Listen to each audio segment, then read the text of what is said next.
Hello, chicks and ugly ducklings.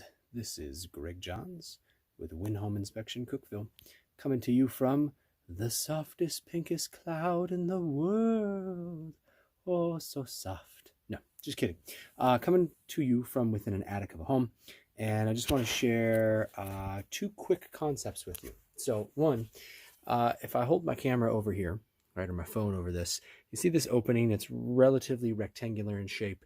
Our metallic chimney flue goes down to the prefabricated firebox of our fireplace. So within an attic space, I should not be allowed to see this. If properly installed, there should be, right around this rectangular framed opening right here, there should be a fire stop. Usually it's a metal sheet, but it's intended to protect the structure framing in the event that fire somehow escapes from down there in the firebox or the flue, right? It helps ensure that as the fire comes up, it cannot access the inside of our attic, right?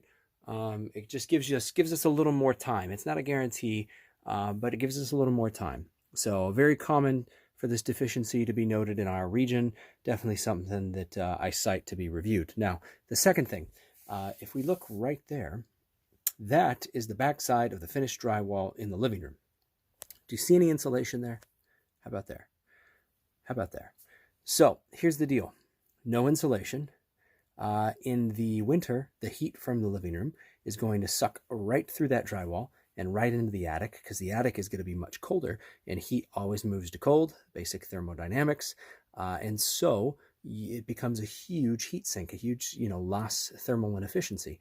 In the summertime, the opposite happens, where the heat, the radiant heat that gets trapped in the attic, will come into the home through this ginormous void that's not insulated, and heat the inside of the home and have the air conditioner run longer and longer and longer, and it's never going to feel as comfortable as it could.